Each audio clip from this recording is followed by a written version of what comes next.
Bueno, estamos en la recta final de la serie que empezamos este año, Llamados a, que en el transcurso del año le cambiamos el título porque estábamos entrando en la parte práctica y ahora se llama Vive tu llamado.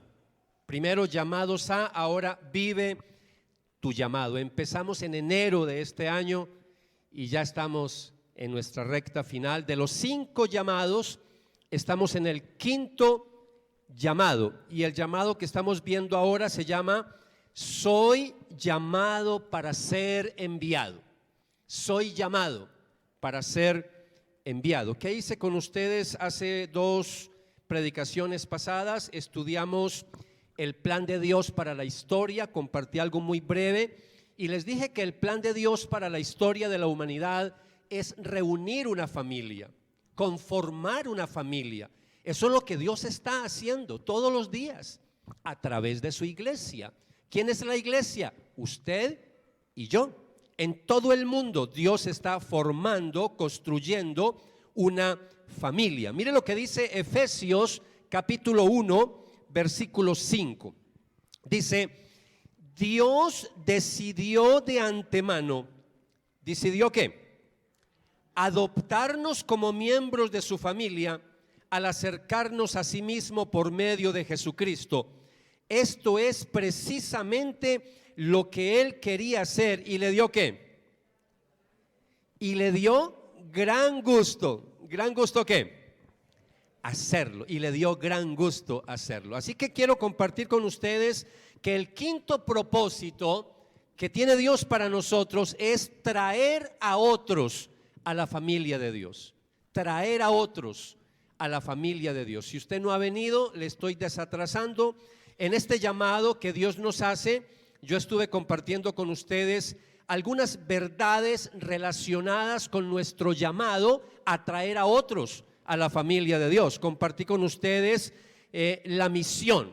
La misión es la base de la Biblia. Cuando yo voy a escudriñar las Sagradas Escrituras, encuentro que la esencia de la palabra es que nos muestra el plan de salvación, la misión que tiene Dios con esta humanidad a través de nosotros. También estuve compartiendo con ustedes el manual de la misión, no solo la misión, sino el manual de la misión, hablando de la Biblia. Ahí es donde encontramos la misión que Dios tiene para nosotros. Y en ese manual que es la Biblia, que a propósito estamos celebrando el mes de la Biblia, por eso los dramas y lo que van a ver en este mes, dentro de la Biblia, en ese manual precioso, encontramos varias cosas que ya he compartido con ustedes.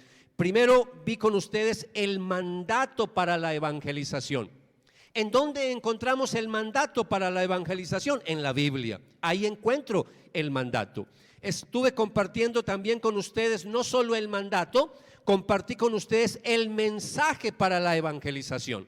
¿En dónde encuentro yo el contenido? ¿Cuál es el mensaje que debo de proclamar? Lo encuentro en la palabra del Señor.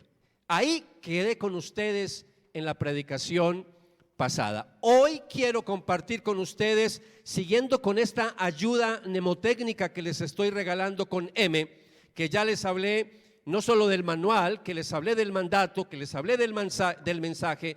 Ahora quiero compartir con ustedes el modelo para la evangelización. La predicación pasada es muy importante. Este lunes voy a subirlas a la página web de nuestra iglesia para que se escuche las pasadas y esta, para que se ponga al día. No tengo tiempo para desatrasarlos, pero la semana, no tanto la semana pasada, sino la prédica que yo compartí con ustedes de esta serie, la pasada, hablé sobre la importancia de un método de compartir, que aunque las iglesias reformadas, algunas, la gran mayoría, no están de acuerdo con un método, algunas iglesias reformadas, entre esas nosotros, creemos que sí es válido compartir un método siempre y cuando se ajuste a las Sagradas Escrituras, se ajuste a la Biblia. Entonces, escúchese la prédica completa, que de eso compartí la semana pasada, la predicación pasada. Padre, yo quiero orar una vez más y pedirte que nos des una bendición especial a través de esta palabra donde estamos redondeando, Señor, este tema tan importante, Señor, donde estamos viendo tu plan y tu propósito para esta humanidad, hablando de la misión mundial que hay de compartir tu palabra, hablando también, Señor, de ese mensaje que tenemos que proclamar, donde vimos que también la Biblia nos da pautas para un método, hablando de cuál es el mensaje que hay que compartir. Pero hoy que estamos compartiendo sobre el modelo, ayúdanos, Espíritu de Dios, danos sabiduría, danos entendimiento para poder captar lo que tú nos quieres recordar y enseñar en la noche de hoy. Con mucha gratitud oramos, Padre, en el nombre de Jesús. Amén y amén. Cuando hablamos, amados, de un modelo, el modelo es muy importante. Por eso alguien hablaba de que las palabras convencen, pero el ejemplo arrastra. Hablar de un modelo es muy importante. Entonces, dentro de la psicología se habla de la enseñanza por modelamiento. Yo empecé a escuchar esas palabras cuando mi esposa estaba hace años larguitos estudiando psicología. Escuché ese término, enseñanza por modelamiento, es decir, yo con mis acciones, con mi comportamiento enseño. Entonces, cuando yo voy a la Biblia, encuentro que hay un modelo para predicar la palabra. Y predicar la palabra hablando de evangelización, hablando de evangelio. Cuando yo hablo aquí de predicar, en lo que estamos hablando ahora, no es el pastor aquí dando el sermón, sino que todos estamos llamados a predicar el evangelio. Predicar el evangelio es compartir las buenas nuevas de salvación. Entonces, la Biblia nos da ese modelo y además del mensaje que debemos de proclamar, necesitamos un modelo a seguir para proclamar ese mensaje. Entonces, he compartido con ustedes muchas cosas, pero hoy quiero decirles que la Biblia no solamente contiene el evangelio, sino que la Biblia es el evangelio. Entonces, es en la Biblia donde yo encuentro el modelo. A través de su palabra, Dios mismo está evangelizando. Cuando yo miro la Biblia, Dios está evangelizando a través de su palabra, está comunicando directamente las buenas nuevas cada vez que alguien abre las sagradas escrituras. Ahora, si aceptamos que la Biblia es en sí evangelización, es decir, que la Biblia misma está evangelizando, entonces es claro para nosotros suponer que podemos aprender de la Biblia cómo predicar. No solamente ya sabemos el mensaje, no solamente vimos un método, que de por cierto, un paréntesis, vamos a estar compartiendo eso el próximo año, donde vamos a aprender a evangelizar acá todos, porque esa es una tarea que tenemos como iglesia. Pero también es un hecho, mis amados, que en la Biblia yo encuentro ese modelo a seguir de cómo es que yo debo de evangelizar. Cuando yo voy a la palabra del Señor, encuentro algo, una doctrina hermosa que se realza en este mes de la Biblia, en octubre y en septiembre también, y es la inspiración de la Biblia. Que la Biblia es inspirada por Dios. ¿Qué significa inspirada? Bueno, ya voy a estar compartiendo un poquito con eso, pero lo que quiero mostrarles es que el modelo es Dios mismo. Dios mismo para darse a conocer a la humanidad, un Dios grande, omnipotente, un Dios que no se puede comparar con ninguna criatura porque Él es el creador. ¿Cómo hizo Él para comunicarse con nosotros? Entonces, del modelo de Dios que vemos en la Biblia, ahí aprendemos entonces cómo es que nosotros debemos de compartir el evangelio. Dios se reveló a sí mismo, reveló con B pequeña, es decir, se dio a conocer. Por eso hablamos de que la Biblia es la revelación escrita de Dios. Dios se reveló a través de la creación, como dice el Salmo, los cielos cuentan la gloria de Dios. Dios se ha dado a conocer a través de profetas, pero Dios se ha dado a conocer principalmente a través de su Hijo Jesucristo. Pero para que esas verdades de la palabra no se olvidaran, Dios reveló su palabra escrita para que fuera preservada durante todos los tiempos. Y por eso es que tenemos la Biblia. Entonces Dios, queriendo revelarse a sí mismo, mis amados, ahí es donde tenemos en el Antiguo Testamento las profecías de la venida del unigénito, del ungido, del Mesías, del Hijo de Dios. Y cuando Él viene, es en Él que se cumple la revelación de Dios. Entonces, lo que quiero mostrarles es que en Dios mismo tenemos el modelo. Yo sé que estoy un poquito teológico hoy, pero yo tengo que hablarles de estas verdades maravillosas. Cuando yo les digo que Dios se dio a conocer no como Él es, porque no podríamos conocerle si se revelara como Él es. Entonces Dios lo que hizo fue, entiéndame en este término, se bajó a nuestro nivel.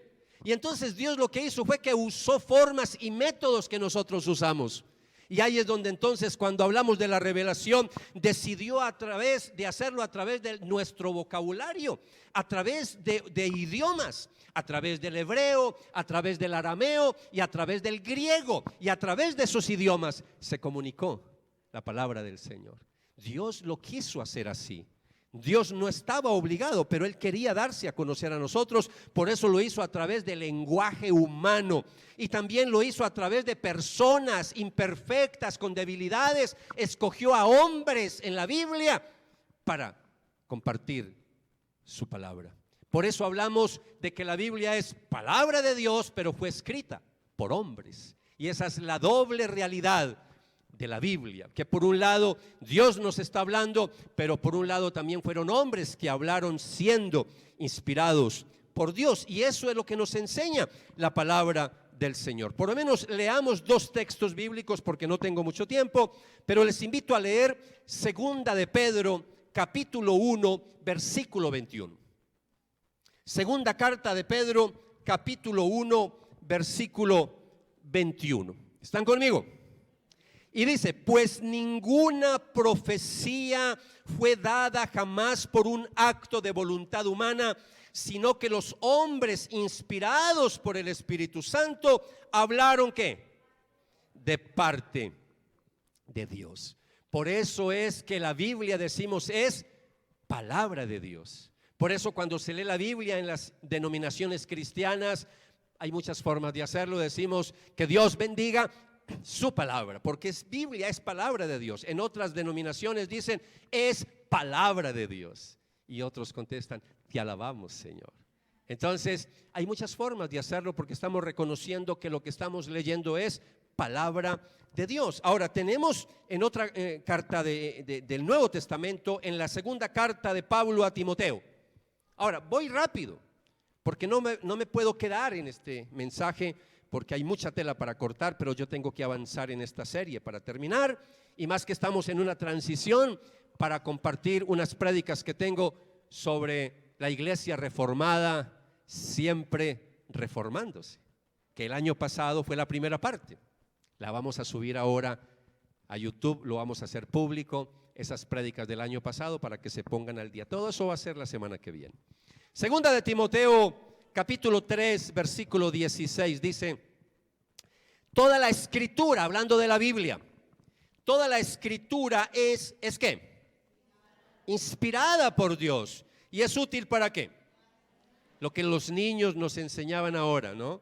Es útil para enseñarnos lo que es verdad y para hacernos ver lo que está mal en nuestra vida.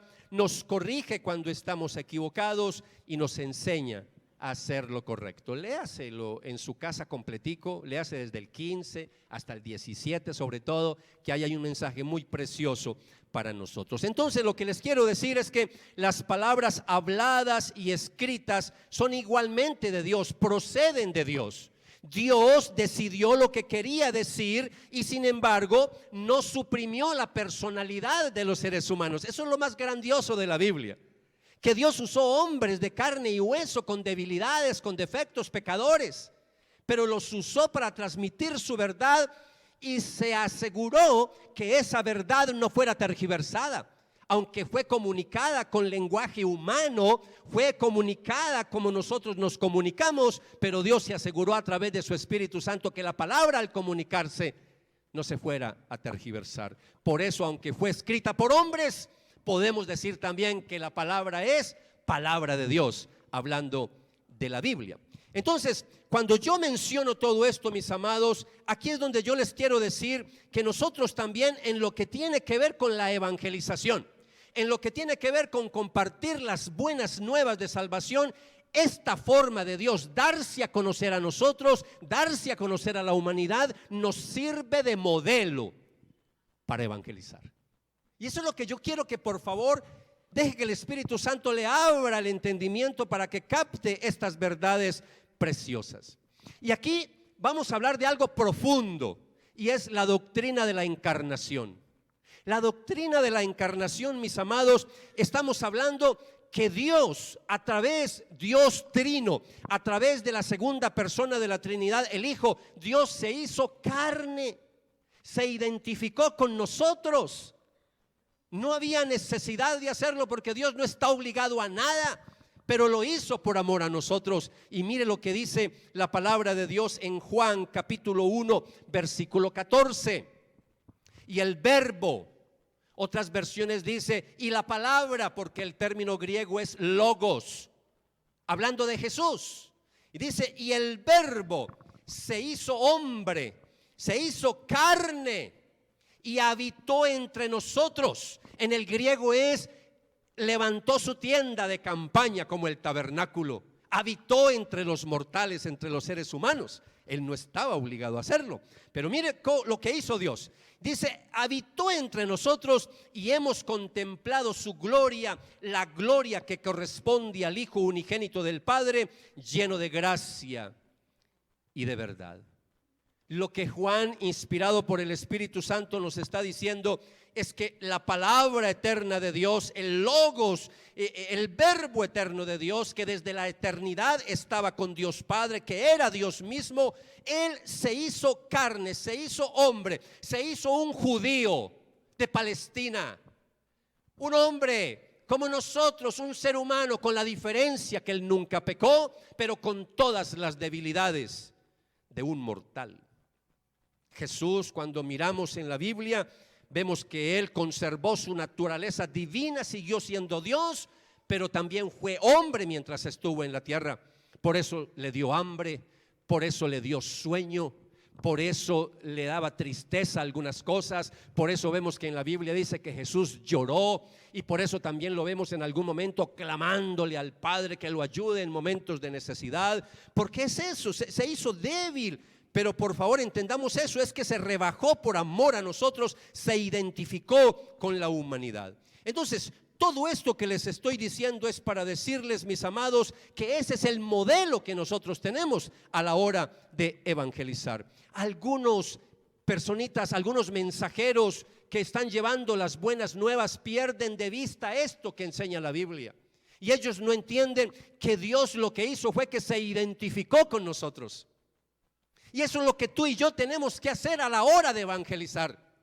Identificarnos con la persona que le estamos compartiendo. Porque ahí es donde hay un error grande en las iglesias evangélicas. Perdemos a veces el horizonte. No nos identificamos a la hora de compartir la palabra del Señor. Eso es lo que le pasa a algunos misioneros. Cuando trascienden un poquito las barreras culturales y no entienden que uno se tiene que identificar con esa otra cultura para poder entonces llevar la palabra. Y eso yo sé que es muy cuestionable y es asunto de polémica. Hasta el día de hoy no pretendo resolver las polémicas hoy, pero sí pretendo arrojar algo de luz frente a lo que estoy diciendo. Cuando yo veo a algunas personas que comparten la palabra, siguen ellos siendo ellos mismos y no se convierten en uno más de las otras personas para predicar. Entonces, por eso es que a veces la gente no entiende el evangelio, porque yo estoy predicando como que si estuviera en el cielo y se me olvida que le estoy predicando a otro mortal y a una persona que no entiende, que no sabe las cosas de Dios, que necesitamos que el Espíritu Santo le abra el entendimiento, pero que nos está usando a nosotros como instrumentos para predicarles la palabra. Ahí tenemos a mucho creyente, a mucho discípulo de Jesús apartados, separados, no han podido entender. Eso fue lo que le pasó a los primeros líderes en los primeros siglos del cristianismo. Algunos que no conocen la historia de la iglesia, el surgimiento de los monasterios, de los conventos, sobre todo primero de los monasterios de los varones que se apartaron al desierto para apartarse de las tentaciones. Y lo que no sabían era que la tentación era, ellos mismos la tenían puesta, la carne. Ahí estaba la tentación. Y creyeron que apartándose al desierto, que separándose de la humanidad, era que iban a agradar a Dios. Entonces, lo que quiero decirles, amados, es que no tenemos que aislarnos, no tenemos que apartarnos, no tenemos que separarnos. Tenemos que identificarnos con las personas a las cuales les vamos a compartir. A veces cuando yo miro personitas que comparten la palabra, ellos no quieren alejarse de su cultura, no quieren apartarse de sus costumbres, no, sino que quieren que la otra persona le acepte el mensaje del evangelio con toda su cultura. Y eso es lo que tenemos que aprender a discernir, en dónde está la cultura y en dónde está el mensaje del evangelio. Entonces a veces también vemos algunas prácticas erróneas de algunos evangelistas, de algunos misioneros, de algunos hijos, hijas de Dios, que a la hora de compartir el evangelio le quieren imponer cultura a las otras personas, le quieren imponer cosas, prácticas. Y ahí donde yo quiero mostrarles a ustedes hoy que Cristo no actuó de esa manera. Cristo no vino tal y como Él era, porque no lo íbamos a entender. Él no vino con toda su gloria. Y ustedes saben que en alguna oportunidad esto amerita todo un seminario, pero de esto vamos a profundizar el próximo año. Este mensaje es tan importante que hasta nos están tirando voladores y bombas y todo, celebrando lo que aquí estamos hablando. Es muy importante. Johnny, ¿es así o no es así? Entonces, amados, déjenme decirles algo. Cristo es nuestro modelo. Si Él hubiera venido en toda su gloria, no lo hubiéramos comprendido. ¿Recuerdan en alguna oportunidad que se llevó a 3 de sus discípulos a la montaña? El mortal, el judío de Palestina, todo el mundo lo identificaba como un judío, el ser humano, pero cuando llega allá, él tenía un propósito para hacerlo. Ahora no voy a hablar de eso, pero ¿sabe qué hizo delante de sus discípulos? Se transfiguró, se transformó. El término ahí es metamorfosis. Les mostró toda su gloria. Amados, donde Él hubiera venido aquí a la humanidad con toda su gloria, así en su naturaleza, no le hubiéramos entendido y conocido. Entonces Él se identifica con nosotros. Al identificarse con nosotros es que se hizo carne. Esa es la doctrina de la encarnación, mis amados. Por eso decirles que Cristo se despojó de toda su gloria y se humilló a sí mismo para venir a salvarnos. Eso es lo que enseña Pablo en Filipenses capítulo 2. Que Dios, hablando de Jesús, se vació de toda su gloria para hacerse hombre y un ser humano. Esa es una verdad teológica profunda, profunda, profunda, que no alcanzamos, mis amados, aquí en tan breve espacio, ni siquiera a profundizar un poquito en lo que yo les estoy diciendo. Otros mensajeros del evangelio cometen el error opuesto. Entonces, un error, ¿cuál es el error que he compartido? No despojarse de su cultura, no identificarse con la otra persona. Entonces nadie les entiende el evangelio. Ese es un error. El otro error opuesto que cometen muchos a la hora de predicar el evangelio es que terminan identificándose con la gente a la cual le están compartiendo el evangelio, a tal punto que renuncian a los principios y a las convicciones de la palabra de Dios. El otro opuesto. Es decir, por tratar de identificarse, terminan haciendo todo lo que los otros están haciendo. Y eso no es lo que nos manda la palabra. Entonces, aquí hay una tensión. Por un lado, ¿cómo hago yo para despojarme de cosas irrelevantes a la hora de compartir la palabra para que no sea un obstáculo? Pero por otro lado, ¿cómo lo hago de tal manera que no termine pecando con las personas a las cuales les estoy compartiendo el evangelio? ¿Sí me estoy comunicando la tensión? Yo creo que por eso es tanta pólvora, porque esto está un poquito pesado, ¿no? Y algunos están aquí pensando, Dios mío, esto está profundo, estos principios teológicos. Voy a hablarles un poquito del ejemplo de Jesús. Jesús es nuestro modelo. Y una de las cosas que a lo largo de la vida de Jesús es que Él fue una persona que causó mucha controversia. Cuando Jesús vino, ustedes no se alcanzan a imaginar, cuando uno escudriña los evangelios, uno ve la controversia que generó en la religión judía. Los fariseos, los sacerdotes, los escribas, que era la crema innata de la religión, estaban de pelo parado, porque no podían entender el mensaje de Jesús. Revolucionario el mensaje de Jesús. Y sobre todo fue muy revolucionario porque uno de los mayores reproches que le hicieron a Jesús es que Él comía con pecadores, que Él se juntaba con prostitutas, que Él se juntaba con ladrones, con pícaros, que Él se juntaba con gente pecadora. Y claro, los fariseos, los escribas, los sacerdotes, la crema innata de la religión, ellos no se contaminaban hablando con esas personas. Y ahora Jesús viene y habla con ellos como si nada. ¡Qué controversia tan impresionante! Tanto es que le dicen que Él come. Usted come. Esa es una acusación. Para nosotros que no entendemos el trasfondo, no alcanzamos a entender esa verdad. Pero la acusación fue: usted come con publicanos. Eso era terrible. Eso es como decir en el día de hoy, en el contexto: a usted lo vimos por allá comiendo con un narcotraficante, lo vimos sentado por allá comiendo con un pillo de acá de los de Bello. ¿Sí me estoy comunicando? Y si hay algún pillo, le amamos en el Señor. Mire, este reproche uno lo encuentra en todos los evangelios, que Él comía con pecadores. Pero en alguna oportunidad, Jesús, sabiendo que lo estaban reprochando de esa manera, Él mismo toma la iniciativa. Y en algún diálogo que tuvo, Él saca ese reproche y lo comparte. Y quiero mostrarles este texto bíblico a ustedes, mis amados. Mateo 11:19. Mateo 11:19. No está en sus diapositivas, pero quiero mostrarles este texto. Y luego vengo yo, el Hijo del Hombre, está hablando Jesús, que como y bebo. Oiga pues, como y bebo. Y me acusan de glotón, me acusan de bebedor de vino y amigo de cobradores de impuestos y de gente de la peor calaña. Pero uno demuestra la sabiduría con sus acciones. Esa fue la palabra de Jesús.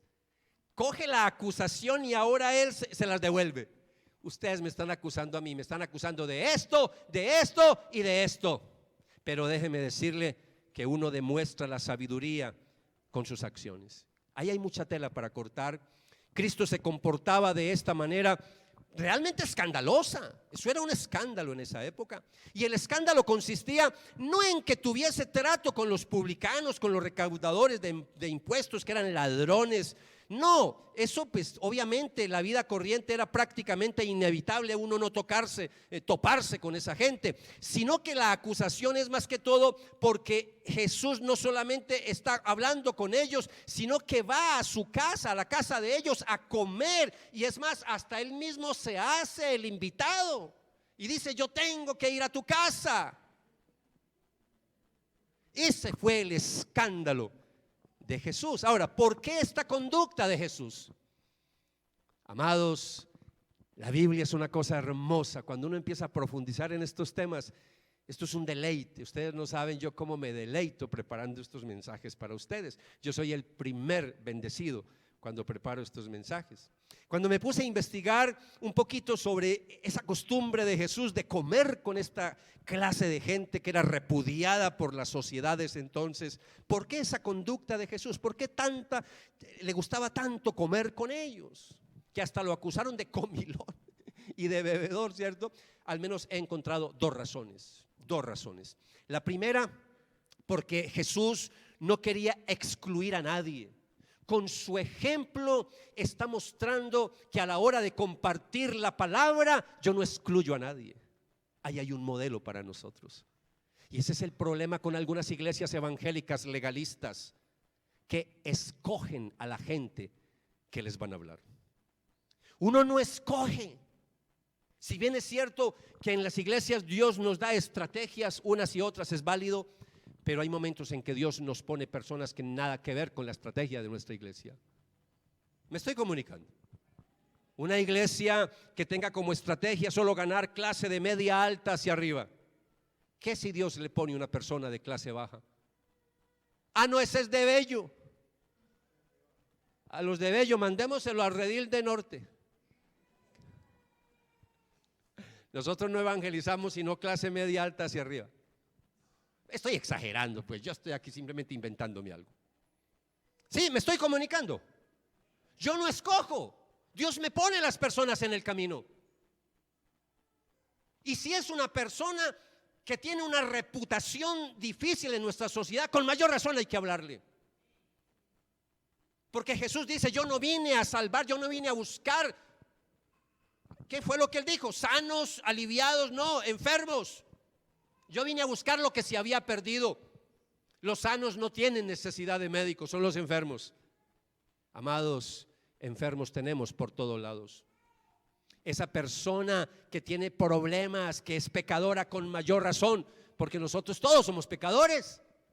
Solo que ahora por la gracia de Dios pertenecemos a la familia de Dios y ahora somos pecadores en proceso de santificación.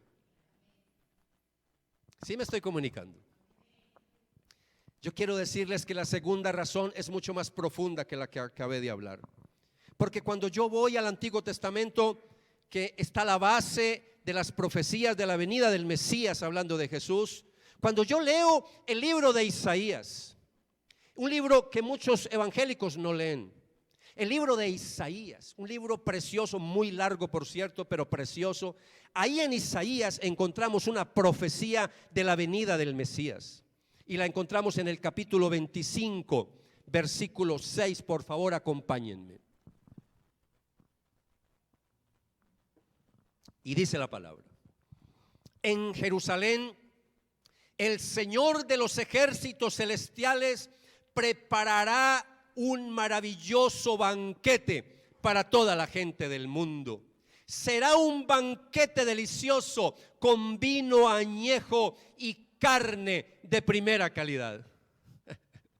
Amados, cuando yo leo esto, esta es la invitación universal de Dios en un lenguaje humano, hablando de las cenas, hablando de la comida.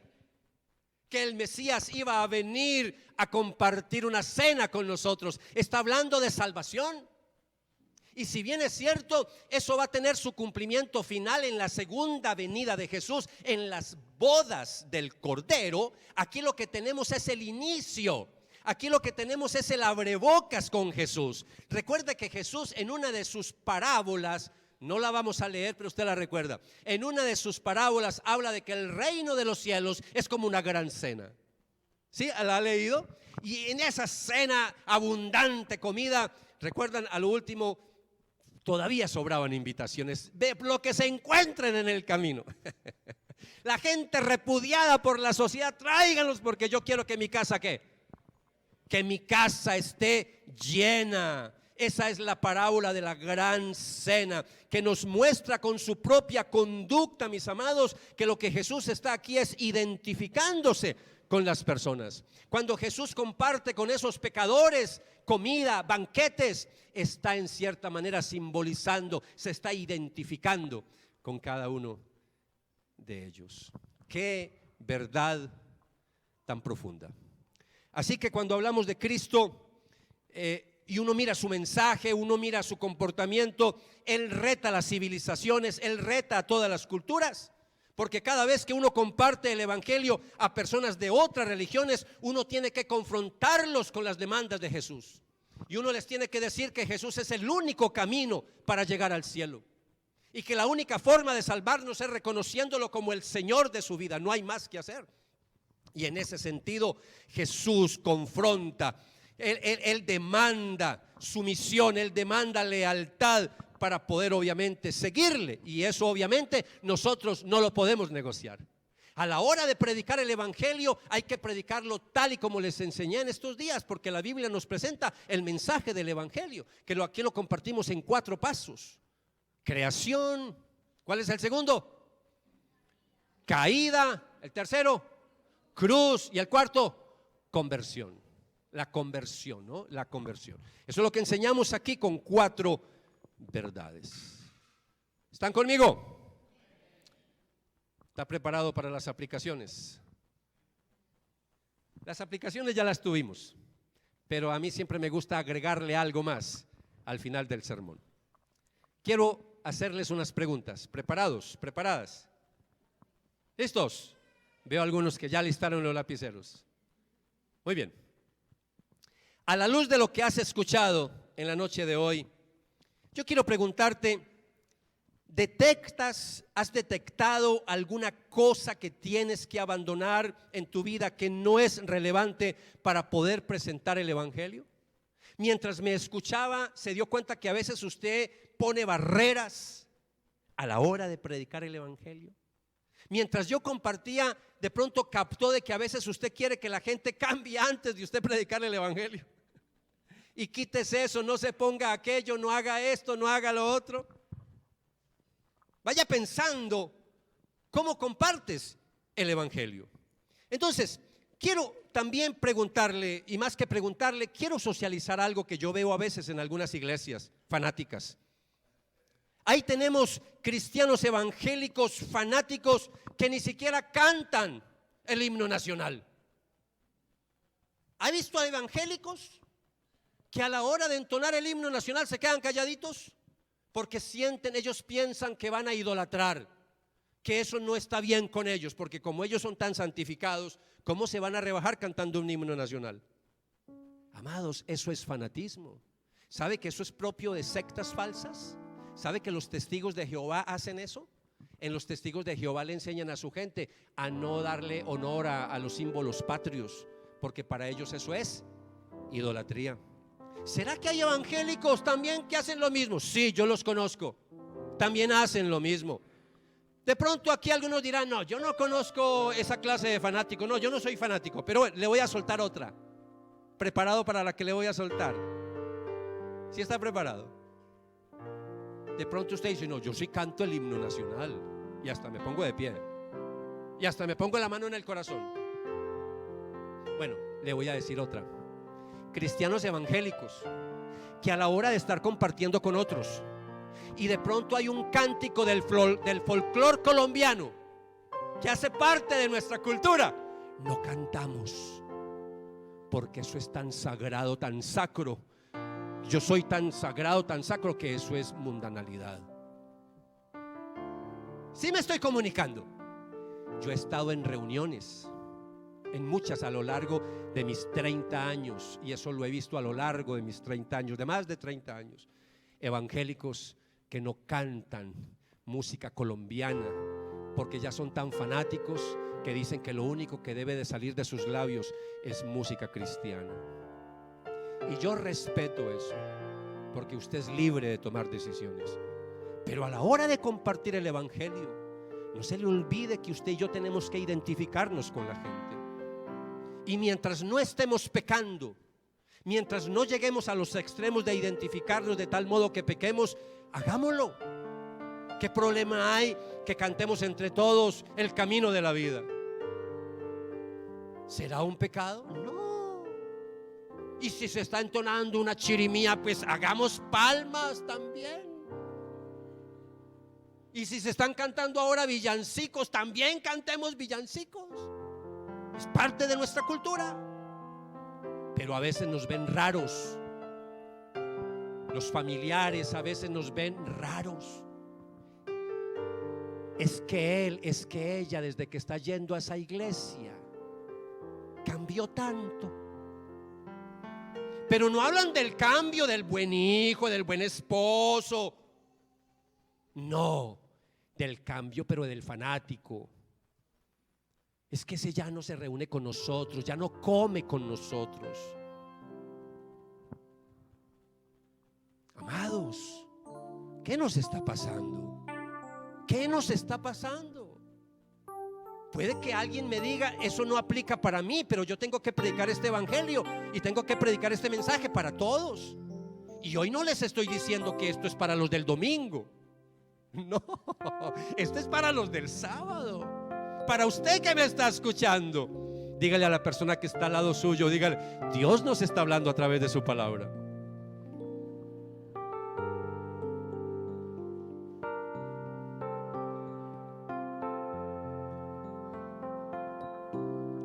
Pablo fue un hombre revolucionario. Alguien es probable que esté escuchando este mensaje aquí o en la grabación que diga, no estoy de acuerdo. Está en su derecho. Estamos en un país demócrata. Aquí no está obligado a que acepte todo lo que yo le diga, pero trate de entender la esencia de lo que yo le estoy diciendo. Pero si de pronto usted duda y no está de acuerdo, le voy a ayudar un poquito más, no porque quiera convencerla, sino porque quiero mostrarle que la Biblia sí nos da pautas. Otra persona revolucionaria para mí es el apóstol Pablo.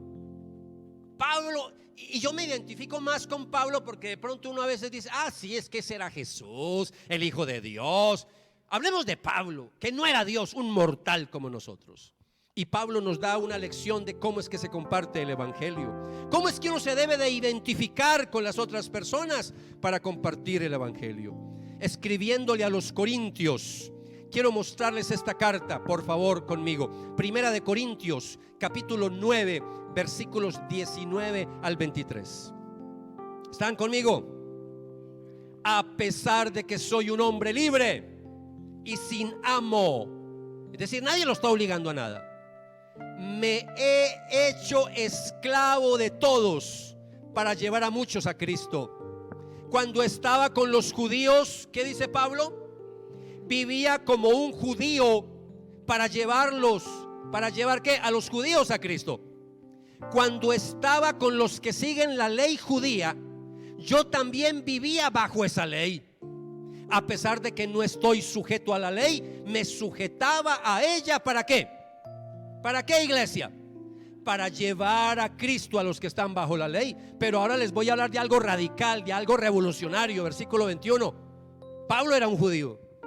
Cuando estoy con los gentiles, con los que no son judíos, cuando estoy con los judíos, quienes no siguen la ley judía, yo también vivo independientemente de esa ley para poder llevarlos a Cristo. Pero no ignoro la ley de Dios, obedezco la ley de Cristo. Cuando estoy con los que son débiles, me hago débil con ellos, porque deseo llevar a los débiles a Cristo. Sí, con todos trato de encontrar algo que tengamos en común y hago todo lo posible para salvar a algunos. Hago lo que sea para difundir la buena noticia y participar de sus bendiciones. Hago lo que sea, mal interpretado por algunos teólogos. Ese hago lo que sea no es vender el evangelio, no es vender los principios, pero sí identificarme con la cultura, con las personas que me están escuchando. El mismo Pablo a los Corintios, a los mismos Corintios, para que entendamos este mensaje que estoy diciendo, les invitó a algo, mis amados, les dijo algo que es bien importante, por favor, para que no vayamos a malinterpretar a Pablo. Miren lo que dice Primera de Corintios 5, 9 al 11. Antes de este pasaje que leímos, ya Pablo le había dicho a los Corintios estas palabras. Cuando les escribí anteriormente, les dije que no se relacionaran con personas que se entregan al pecado sexual. Pero no me refería a los incrédulos que se entregan al pecado sexual, o son avaros, o estafadores, o rinden culto a ídolos. Uno tendría que salir de este mundo para evitar gente como esa. Lo que quiero decir es, no se relacionen con ninguno que afirma ser creyente y aún así se entrega al pecado sexual, o es avaro, o rinde culto a ídolos, o insulta, o es borracho, o estafador. Ni siquiera coman con esa gente. Vuelve a aparecer el tema de la comida. Ni siquiera coman. En otras palabras, no se identifique con esas personas. Pero habla de los hermanos, no habla de los no creyentes, porque con los no creyentes, a ellos es que hay que compartirles la palabra con todos sus pecados encima. ¿Me estoy comunicando, iglesia? Yo sé que son temas controversiales, pero espero que esto les haya ayudado a guardar un equilibrio a la hora de compartir la palabra. Hagamos silencio, por favor, niños, que estoy terminando. Entonces, para revelarse a sí mismo, resumiendo, mis amados, Jesús se despojó, se humilló, se humanó, se identificó con nosotros. Entonces, para revelarse a sí mismo, resumiendo, mis amados, Jesús se despojó, se humilló, se humanó, se identificó con nosotros, y ese es el modelo de evangelismo que nos proporciona la palabra del Señor. El próximo año vamos a compartir unos talleres de cómo compartir el evangelio, y ahí vamos a profundizar en estos principios. Ese taller se llama Una clínica de evangelismo, 4 verdades que nos aseguran un lugar en el cielo. Vamos a orar. Vamos a orar. Después de esto se prepara Yadis para terminar, y después oramos para terminar, ¿ok? Entonces, Entonces vamos a entonar nuestro cántico de aplicación, pero después sigue Yadis y terminamos. Padre, gracias que nos has permitido esta noche compartir tu palabra, recibirla, escucharla. Señor, hoy nos has recordado la importancia de seguir un modelo a la hora de predicar tu palabra. El modelo eres tú mismo, Dios. El modelo es la forma en que tú te has identificado con nosotros a través de la Biblia, a través de Jesús, y cómo Jesús se identificó con nosotros. Ayúdanos a mirar este modelo y poderlo poner en práctica a la hora de compartir